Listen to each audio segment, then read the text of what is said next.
So yeah, again, thanks everybody. It's been interesting to look back. The last time we were actually in this building in February was kind of right before the pandemic hit. So throughout the day, one of the reasons we wanted to talk about scaling customer engagement globally was this idea that, whether you want to call it the post-pandemic consumer, there's a new customer journey out there.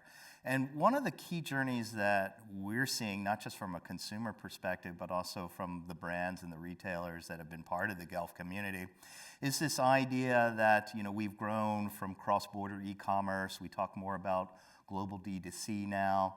What we want to accomplish really with this opening panel is to acknowledge that profitable expansion is not always solely focused on e-commerce channels.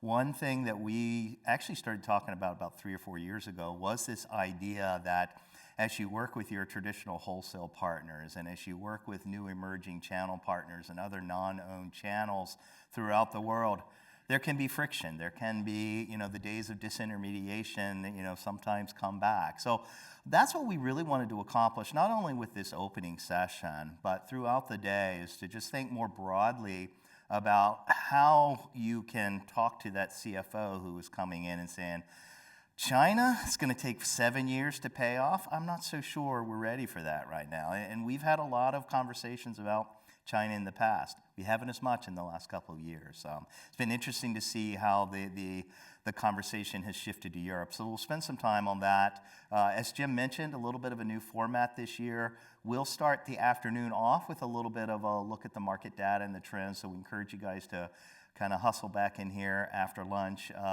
Theater 2 is where Jim will be taking the breakout session. So without further ado, I want to welcome our panelists. I want to also thank them. Stephanie has been like a new find all-star for us. A lot of people here are kind of here because of Stephanie, so thank you for that. Karen kind of, talked to us. She came to our New York. She's like, this isn't what you need to work on, guys. And if you know Jim, Scott, and I, anytime people can tell us what we need to work on, we're ready to listen. So Karen, thank you a lot, especially for this idea of bringing in this whole importance of franchises. And Alex is, I'm just going to let Alex run the panel. He's been, he was like, total, just happened to run into his boss at the holiday party, and, we roped him in, brought him in from vacation and everything. So I want to thank you guys. Why don't you just say a quick hello, tell us a little bit about your background, the countries that you sell in. What we're going to do after that is talk a little bit about how everybody's set up differently international. And, we chose these stars for a reason because they're very different stories, but they all are looking at e-commerce in a different perspective. So, Stephanie, why don't you start, and then Karen, and we'll wrap up with Alex. Perfect. So hello, good morning, everyone. My name is Stephanie Hines. I'm the Senior Director of International at Manscaped.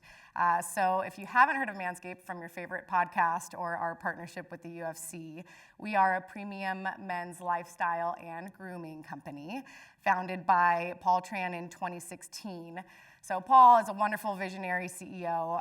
He had trained himself to identify gaps in the market and noticed that there was a product in the CPG space for every part of the female body, but not for the males, which had resulted in the unsuitable use of tools causing nicks and cuts in the below-the-waist grooming area.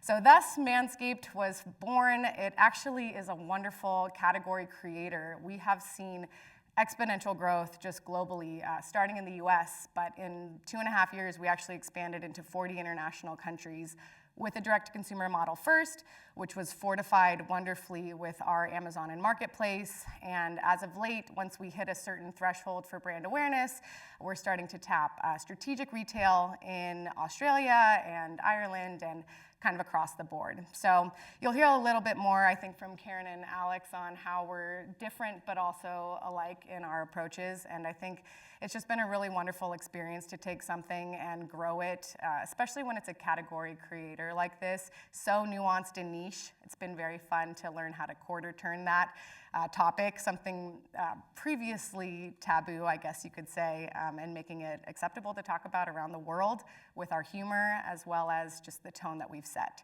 So that's a little bit about Manscaped. You might have seen us with our new launch outside the groin. We actually have a beard trimmer with the stars, Pete Davidson and John Daly in our campaigns. So it's been fun to see Manscaped grow over time, and thankful to a lot of the partners in this room who have made that possible for us.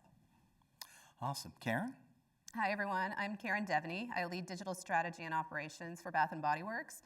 I think everybody's pretty familiar with my company, so I won't go through most of that, but we make fragrance fun as our tagline. So we've been in international markets for 12 years now. Our first market was in the Middle East, so we've had stores. We have about over 400 stores now across over 40 countries. Digital's relatively new. We've really grown a lot since COVID, as I'm sure most of you have too. So 3 years ago, we had 3 websites. Now we have 41 platforms, and we're live in 31 different countries. So really rapid growth. We are a franchise model, so that's, I think, where some of the interest has come to of the different models of entering markets and how do we use our franchise partners to really localize what we need to do in the market, how are we localizing versus replicating, how are we adjusting what we need to in the moment there. All right, Alex, take us out of the bathroom and into the bedroom. I'll take you into the wardrobe. So, yeah, my name is Alex Root, Senior Vice President and General Manager at Stance.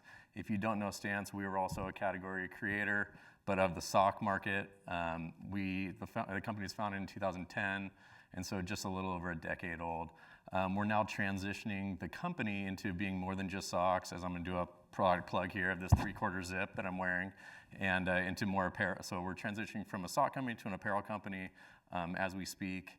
When I started back in 2010 or 2013, the international business was minimal, if anything at all. We've been able to expand that business to significant amounts through 60 different countries in multiple different ways. So again, back to what the other two have set up here, we've done things slightly different, but probably all with the same goal of profitable growth. And so we'll get into all that. So let's start a little bit, and again, we had a couple of calls. We could be up here for an hour and a half. So as Jim mentioned earlier, the conversation starts here, but I encourage everybody to come up and say, let me understand more about how you guys are doing it. But tell us how you're set up internationally. We've got kind of the owned channel, we've got franchise, and then Alex is our hybrid who's, as he put it, we look chaotic, but we're not. So tell us a little bit about how you guys are set up and, to the extent that you can, where you might be going and, how it differs from country to country. Perfect. Yeah, I think the one thing we identified in our calls is that any strategy for international, it's so nuanced and it needs to be looked at that way. There's no one size fits all when it comes to international expansion. That would be too easy for all of us because you're in this room for a reason. But with Manscaped specifically, my prior life came from a lot of international distributor management. You kind of sell that off to a company and let them quarter turn it in the market. And we wanted to do something slightly different for this time around with Manscaped, where currently we own our distribution globally, which is wonderful. Comes with a lot of pros and cons, but I think it's been really special. We have strategic 3PLs across 4 continents to really service our customers where they are. I think we started initially with cross-border from the US into Australia and Canada, which is a great place to start if you don't have that demand and you need to test the market. But we quickly realized how important it was to have that fast SLA and make sure that you can support the customers where they are and build that brand trust. So I think from the past 3 years since we founded the international business, it's been really trying to find the right partners to allow us to become those non-resident importers, set up the 3PLs, make sure we can service our customer where they are, really build that trust and brand equity, and then find those few key markets that we want to focus on. Because, as we'll identify throughout this conversation, while my initial 5-year roadmap included expansions across the entire world with potentially a rest of world site, we decided to slow down and cap ourselves at the 40 so we can hone in on those regions that are going to fuel success in our incubators and allow them to grow. But you have to fund yourself with international in some capacity unless the US is really ready to support you. And I think that might be one of the biggest challenges we all face right now in the international business, right, is trying to figure out how to grow your business profitably. So with that, the most important regions for us, we did set up 3PLs. We are shipping cross-border from the UK. Seco's here, amazing 3PL partner for us, into strategic outlier regions that we might not be ready to set up a physical presence, or that we might not be willing to set up actual distribution and have stock in those regions, but still caters to the demand, allows us to defend our trademarks. But yeah, that's a little bit about Manscaped. Yeah, and key takeaway there is what we've been hearing really at our last couple events, which is this refocusing on the core markets. Go where there's profitability, build that profitability, take advantage of the faster growth rates from international versus domestic operations. But I think you put it great, build the slush fund because, the end of the year will be here before we know it, and then 2024, and, when we read the tea leaves, we see a big return to kind of that next market bet. So we'll talk a little bit about that in the afternoon, about, what looks to be the next markets to go to that might not be in the core markets. Tell us a little bit about how you guys are set up, because you don't necessarily have the control that she has, but there's some, pros and cons to your approach as well, Karen. Sure, yeah. So we have a franchise model. We've got different franchise partners across each region. So they specialize in, they know, we really are a stores-led organization, so e-com is, came up later. So launching stores, our franchise partners know the real estate markets, they know where to go, they know the customers, they know the social channels that we need to play in. So, that also helps when you have a store presence to then drive your digital channels, because especially with beauty products, customers can come in and experience things in person. It's advertising and brand awareness that you don't have to put as much money towards then in the digital space. So, it's really been, as you say, kind of push and pull over where you have control. So we are a replication model. My team provides all the assets. We localize things. We'll create different creative to support different regional markets, Ramadan, Diwali, any kind of holidays that aren't really as big in the US. So we will build out special floor sets and product assortments for that too.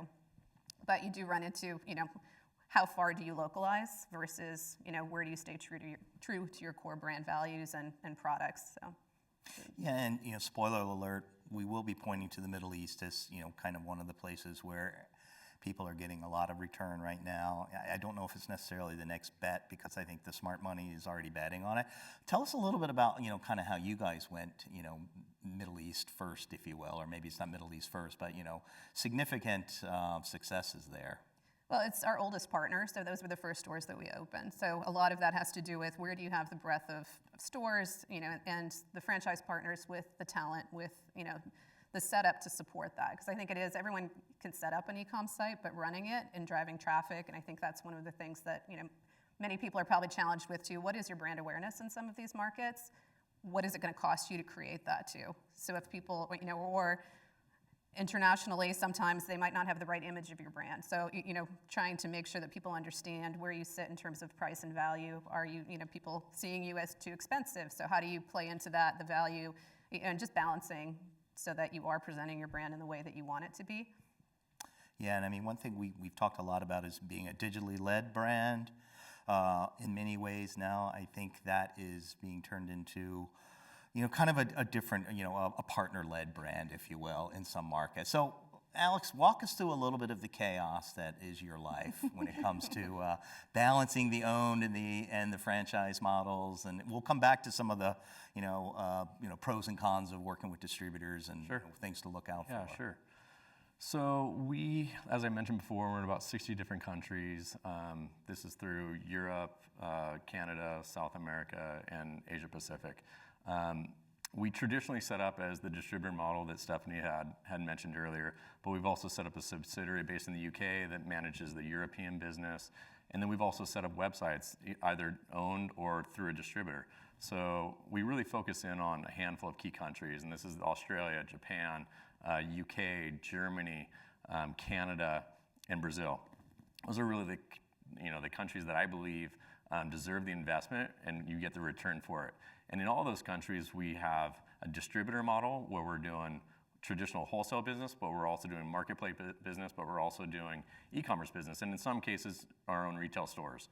And for me, it was always about an omni-channel vision, but it was also about what's the customized approach that I can enter into this market and be successful. And in some territories, the investment is available, you find the right partner, and others you don't. So you start where it works out with the ultimate vision of having omni-channel. And so I think we're heading in that direction, and we're seeing that through our European business, and we're seeing that through certain distributors that we're also allowing to sell, using the Stance domain through e-commerce.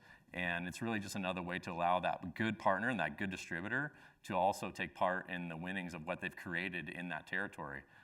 Some of the issues you run into around pricing and some other things is really challenging to do if you've got a distributor model already set up but then you're also trying to attack that market through your own direct-to-consumer model. It's really challenging to align those things. And so I believe that we're working towards this omni-channel focus, but it's really a customized approach to make sure that we're successful in each market.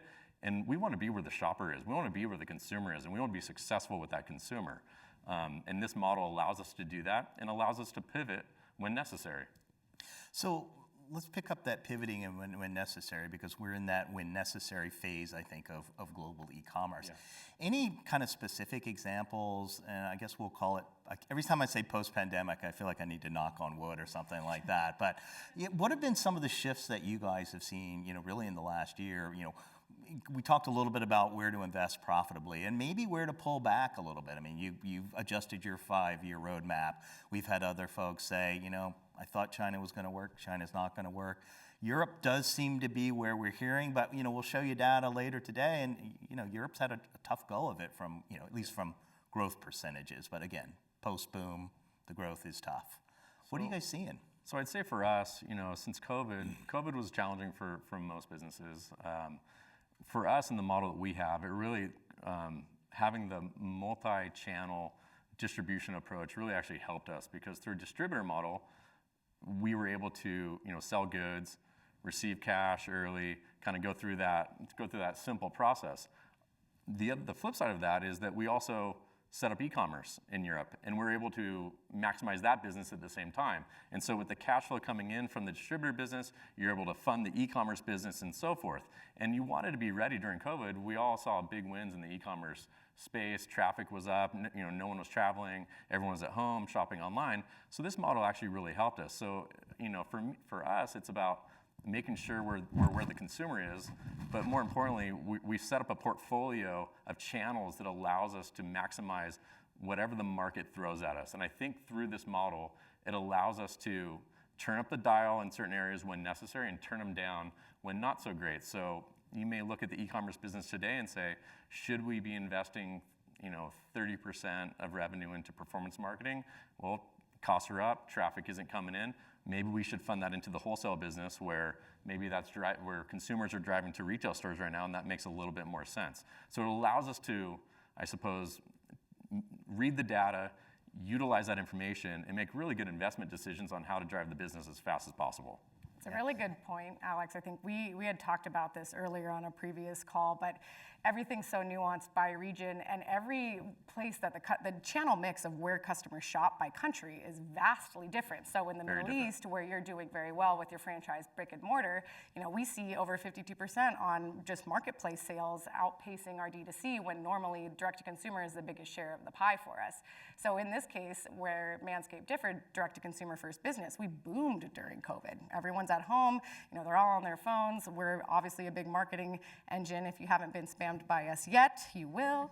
But it's just one of those things, where I think you have to alter your business model, and where we did the right approach was omni-channel for Manscaped. You can find us at Target and Walgreens and Best Buy in the US now, and we don't want to do that too soon, of course, because if you're in a new region, you can't just go straight to a retailer and expect yourself to fly off the shelves if you haven't invested in brand awareness. So I think that faceted approach to start with D2C, really invest in brand, get to know your customers, adapt to the region, then you can support that profit with your marketplace sales, and then ultimately you're on shelf at retail, and that's the perfect pie.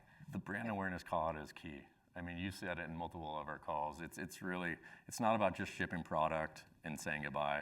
It's really about creating that brand awareness, and to be successful, it's so important. And so, yeah, depending on how you want to enter that market, it's really dependent on how fast you can create brand awareness. That is a massive factor that I think a lot of people underscale a little bit, and don't realize the time, the investment, and the requirements needed to go about doing that, regardless of the channel. So at a wholesale level, you at least get exposure if someone walks into a store.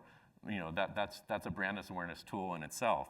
But if you just expect to ship product, to a country and it to be successful, I think you need to rethink that strategy a little bit. Yeah, I completely agree. And to the point of what's changed, COVID drove a lot of customers. You didn't have to pay for that traffic as much because Correct. Stores were closed, customers were seeking you out.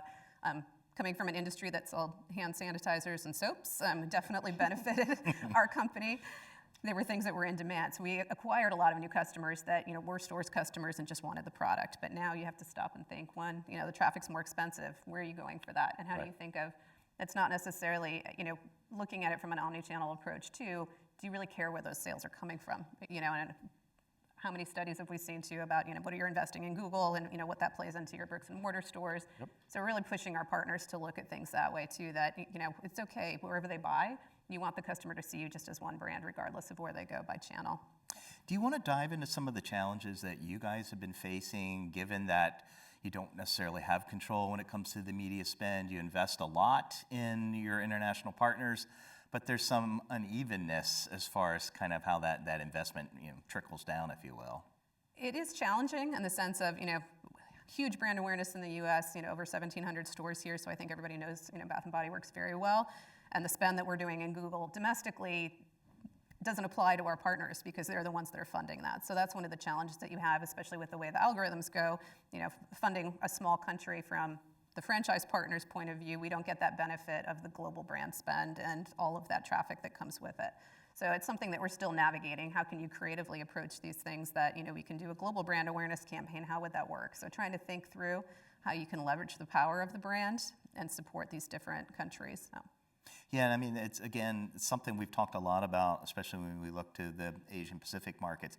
If you're a new brand, the cost of building that brand. But you guys have done it. Although, what is it now? We're going to groom, bloom, and boom, boom, bloom, and groom. It's like, I always like to come up with these little snarky things on stage, but I like the bloom, goom, and boom. Anyways, tell us a little bit about, whether this idea, well, tell us how you built the brand. I'm guessing it was kind of through the performance marketing, a lot of the digital spend.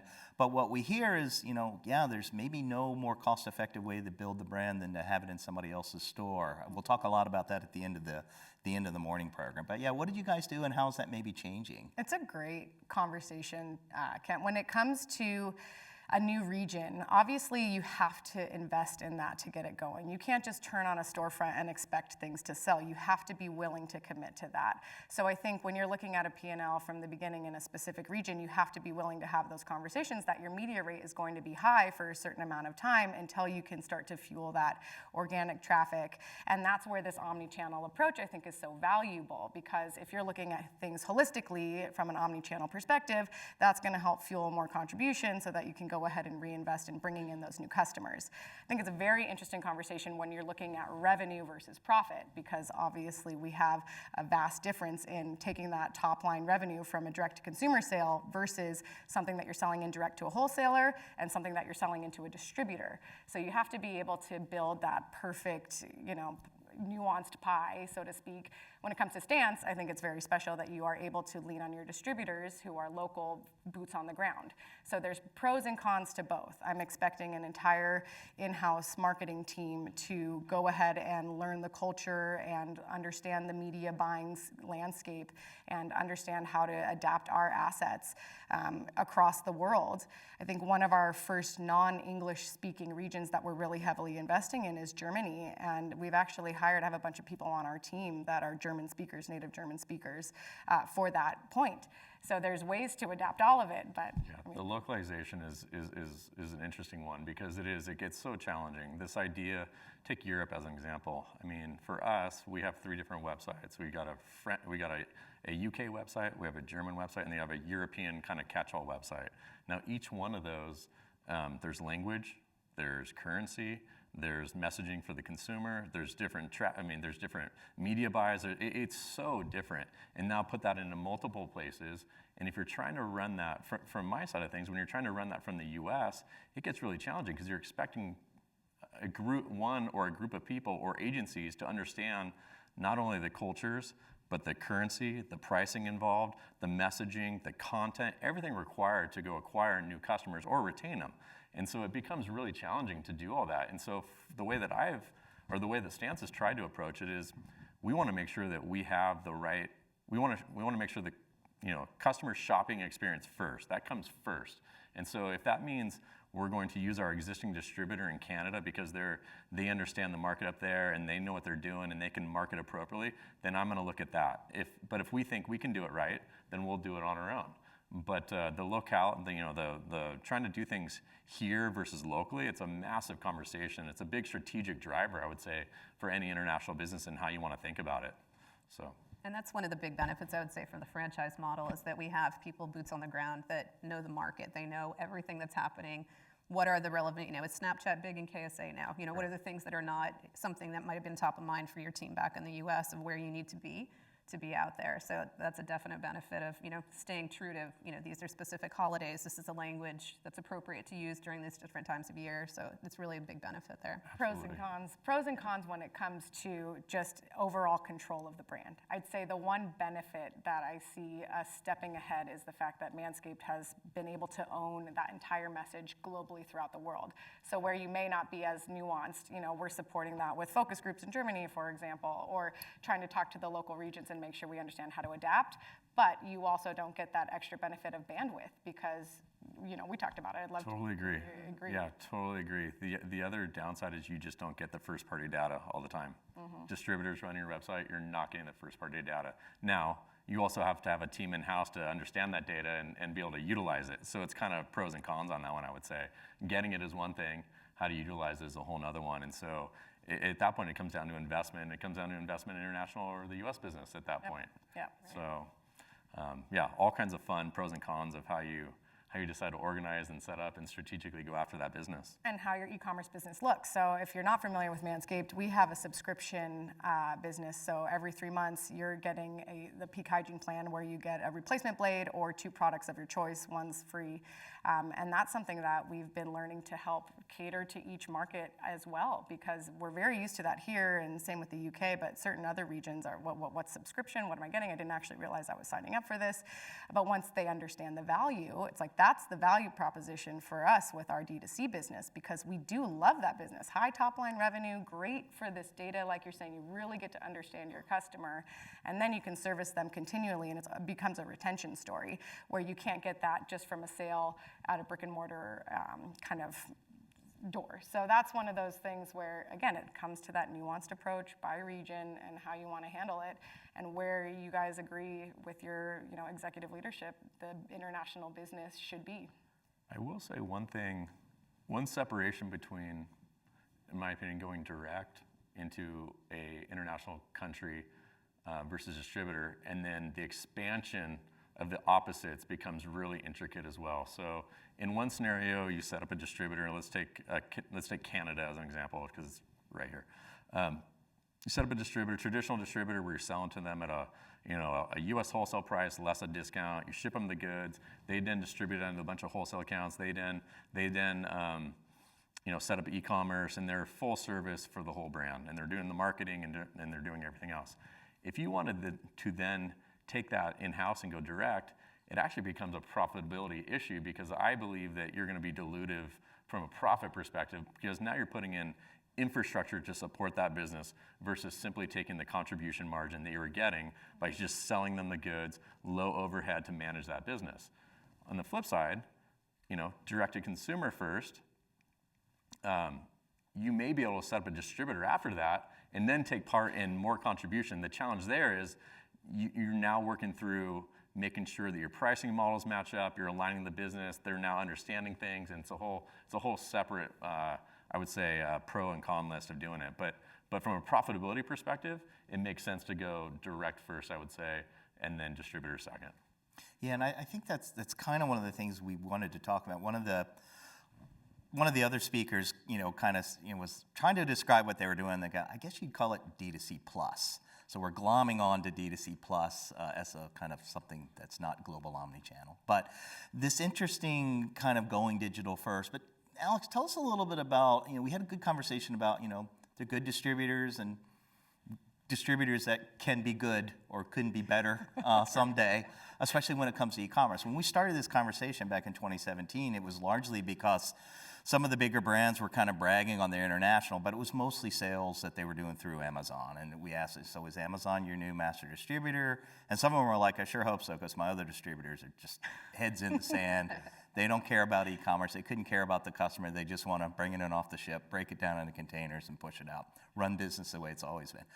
Give us a little bit of color, flavor, what to look for how to encourage those, the distributors that have room to improve to kind of up their e-commerce game, if you will. So I would say the only distributors that we have allowed to do e-commerce are the ones that we trust, that we've worked with for a long time, and have been successful doing it with other brands. We've done this in Japan, Brazil, Australia, and Canada. Yeah, those 4 countries. And so these are all 4 distributors that we've got long-standing relationships. We've built a successful wholesale business first and foremost. They understand the brand. They understand what we're trying to do as an organization, and we're aligned as 2 separate parties into the growth of what we're trying to achieve.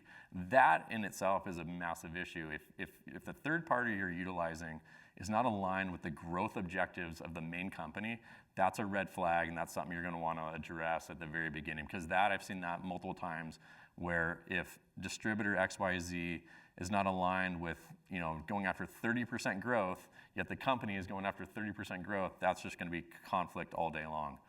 So first and foremost, we've only allowed e-commerce or retail stores to happen through distributors that we trust and we've worked with for a long time. That's really the main driver there. And so the idea here is, I want the distributors to invest more. I want them to make more money in order to invest more into the brand and to do it above and beyond any other brands that they're distributing. So e-commerce is one of those things where I can throw in front of it as a little carrot to say, listen, how about we do e-commerce? You're now going to get a larger margin, but you're going to be in control of it. We're going to be able to sell more product to you. But there's a bunch of guidelines, I'd say, that we got to stick within to keep within the goalposts of what we're trying to do as a brand. This not only creates wider brand awareness, but we're going to get more affinity from consumers if it's done appropriately. So it's really about trust, it's about alignment, and it's about monitoring, and it's about making sure they're moving forward with the same strategic approach that the company is moving forward with. Right, or as you put it, making sure everybody's rowing in the same direction. Correct. Aaron, real quick, and the clock is not our friend right now, but the whole exclusive rights, digital rights, some markets yes, some markets no. And again, this is where we'll kind of take the conversation off stage, because we'll have to wrap up here in a minute or so. But tell us a little bit about some of the pros and cons from this whole exclusivity, especially when it comes to e-commerce. Well, and that's building on what Alex was saying too. It's building trust with your partners so that they can run your business in the way, present your brand the way you want it to be presented. You're working with them in a partnership. So really having those aligned goals is key. And trying to understand too where their challenges are. A lot of we get limited visibility to P&Ls, so that's one of the ones of trying to understand, why are you holding back on this? Why do you not, help us work with you, almost like a consultancy to say, let's help build your business with that same mindset of profitable growth, because, with the challenges with, promotional business being so much higher in e-com, how do you balance that out in the days that are not going to be as high promotional? So it's kind of going back to your question then, so it's tough, right? So you want to make sure that you're building every business the same too. Not all are created equal. So how do you focus? How do you go through, where are the ones that you're going to get the most impact? And, where can you push the business more in certain regions than others because you're not up against as many challenges? Right, so trust and push. How do you push and trust at the same time? Maybe final comments. One thing we wanted to talk about was, if I had to do it all over again, what is maybe 1 or 2 things that I would have done differently? Good question. So I think one of those initial big pie in the sky ideas is, how do you take over the world very quickly and set your infrastructure? And I was talking to Jim last night about this as well. We are establishing an opportunity for the people who are going to come behind us. When you're an international and you're pioneering a new infrastructure or a new region, it may not take off in the first couple of years. This is something that you're at least establishing for who's to come when the company's ready to catch up with what you're doing. I've learned kind of going through this process, our team has, that while you can hit a myriad of countries all at one time, it doesn't mean you're going to be able to support those. So, talking to Elon at ESW last night as well too, it does make sense to take your strategy and make it very thoughtful in your approach, where you can see a strong return, and then use that bucket to fuel the next plan. Although I wouldn't change anything, because we are where we are, and it's an awesome, 7 instances. We're in a myriad of of different countries across the globe, and that is setting up the path for the future. It's just a matter of how you want to fund it. With all the macroeconomic headwinds kind of ahead and some of the unknown, I think that's where we're pulling back a little bit just to be strategic and go where we know we can be as profitable as possible. But it doesn't mean Asia's off the list, and it doesn't mean that we won't be tapping LATAM in the future. Let me try it differently. What would you double down on? I'll let Karen answer that one. Doubling down. Well, I'm going to actually start with what would I have done differently, because we grew so quickly.